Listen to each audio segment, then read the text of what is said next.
पहले आप इस वीडियो को देखिए और इस बुज़ुर्ग की बेबसी देखिए, किस बेबसी के साथ वो इन लोगों से बात कर रहे हैं।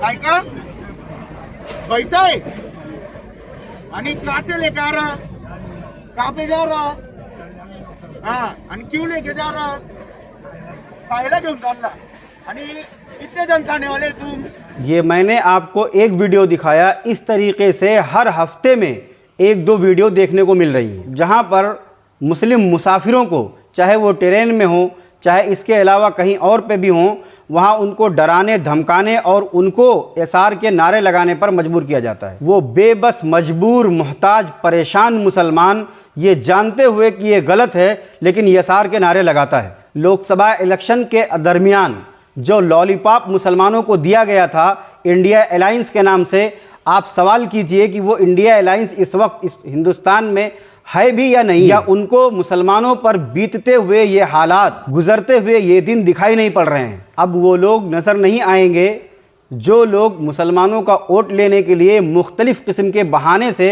मुसलमानों का वोट ले रहे थे और मुसलमानों को लॉलीपॉप दिखा रहे थे। आप यकीन मानिए, लोकसभा इलेक्शन से पहले जो हालात हिंदुस्तानी मुसलमानों पर थे, उन हालात में एक ज़र्रा बराबर भी फ़र्क नहीं आया है, बल्कि वो मसाइब और वो हालात मुसलमानों पर बढ़ चुके हैं। इलेक्शन के पहले और इलेक्शन के बाद अगर इनकी परेशानियों का आप जायज़ा लेंगे तो परेशानियां बढ़ चुकी हैं। सवाल ये है कि इलेक्शन में हमने जिन लोगों को वोट दिया, उन लोगों को हम दिखाई नहीं पड़ रहे हैं, वो लोग आज हमारा नाम लेने से भी कतरा रहे हैं। राहुल गांधी का मैंने एक वीडियो देखा जहां वो बहुत सारे लोगों का नाम ले रहे हैं और जब बात आती है मुसलमानों की तो बजाय मुसलमानों का नाम लेने के वो उनको अल्पसंख्यक कह रहे हैं। हम इस मुल्क की दूसरी बड़ी आबादी हैं, लेकिन हमारा नाम लेने से भी वो लोग कतराते हैं जिनको हम झोली भर भर के वोट देते हैं।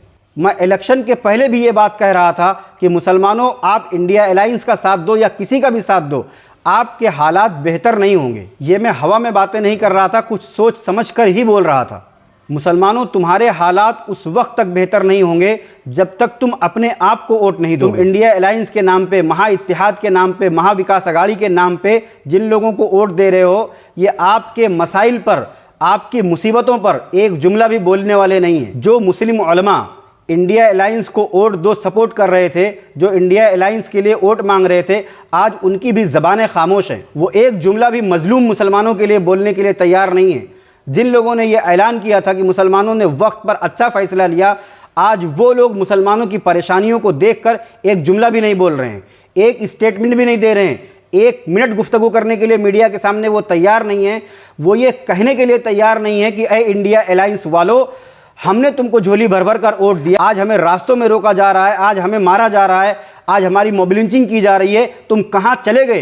हिंदुस्तान छोड़कर तुम चले तो नहीं गए जीतने के बाद? इस किस्म का एक स्टेटमेंट भी देने के लिए कोई तैयार नहीं। मुसलमानों, मैं बार बार तुमसे ये अपील कर चुका हूं और फिर एक बार अपील करता हूं और मैं करता रहूंगा कि आप अपने आप को वोट दो। जब तक आप सियासी तौर पर मजबूत नहीं होंगे, आपकी आवाज़ उठाने वाला कोई नहीं होगा, आपके दुखों पर आंसू बहाने वाला कोई नहीं होगा, आपकी परेशानियों पर बात करने वाला कोई नहीं होगा। एक शख्स है हिंदुस्तान में जो आपके ऊपर होने वाले हर मुसीबत पर, हर परेशानी के वक्त आवाज़ उठाता है, वो है असदुद्दीन ओवैसी। लेकिन मुसलमानों ने वोट न देकर उसको इतना कमज़ोर किया, इतना कमज़ोर किया कि बेचारा बस सिर्फ एक सीट वही जीत पाया, बाकी कोई भी सीट उसकी नहीं आई।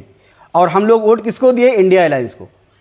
आप सोचिए, अगर इंडिया अलायंस को वोट न देते हुए उसी के 4-5 कैंडिडेट को हम लोग जिता कर ले आए हो, तो कम से कम आज हमारे दुखों पर रोने वाला तो होता। आज जो लोग हमें लूट रहे हैं उस पर गुहार लगाने वाला तो कोई होता। आज हमारे दुखों पर कोई आवाज़ उठाने वाला नहीं, हमारे परेशानियों को कोई सुनने वाला नहीं। आज वो लोग भी एक जुमला बोलने के लिए तैयार नहीं जो लोग दिनों रात चीखे मार मार कर कहते थे कि इंडिया अलायंस का सपोर्ट करो। बहुत अजीब बात है दोस्तों, बिजनौर से जिस एमपी को मुसलमानों ने जिताकर पार्लियामेंट में पहुंचाया, वो कहता है कि मुसलमानों पर, दलितों पर अगर कोई अत्याचार होगा तो हम खामोश नहीं बैठेंगे।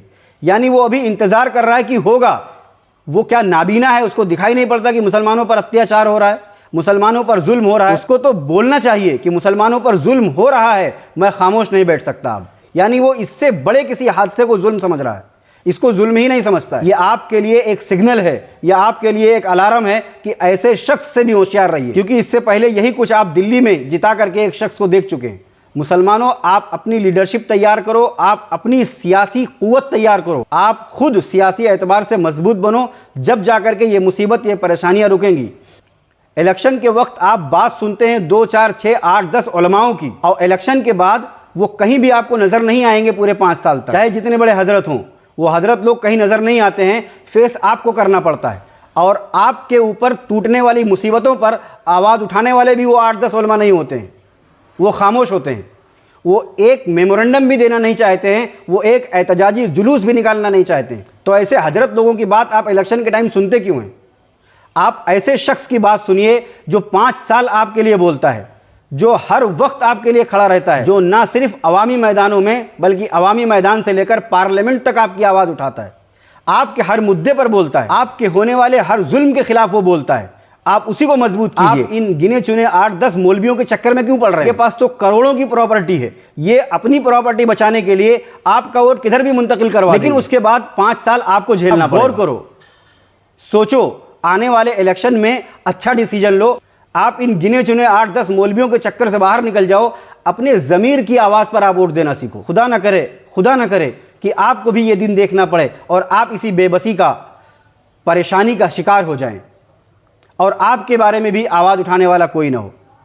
इसलिए आप खुद ही तैयार हो जाओ। इन मौलवियों के चक्करों में पड़ने के बजाय आप ज़मीनी सतह पर जो आपकी आवाज़ उठाता है, जो पार्लियामेंट में आपकी आवाज़ उठाता है, आप उसको मजबूत करो, आप उसके कहने पर वोट दो। ये तो ऐलान करके खामोश बैठ जाएंगे, उसके बाद 5 साल नज़र नहीं आएंगे। आप अपनी बारी का इंतज़ार मत करो, अपनी बारी आने से पहले आप होशियार हो जाओ, अपनी बारी आने से पहले आप तैयार हो जाओ, अपनी बारी आने से पहले आप एक्टिव हो जाओ।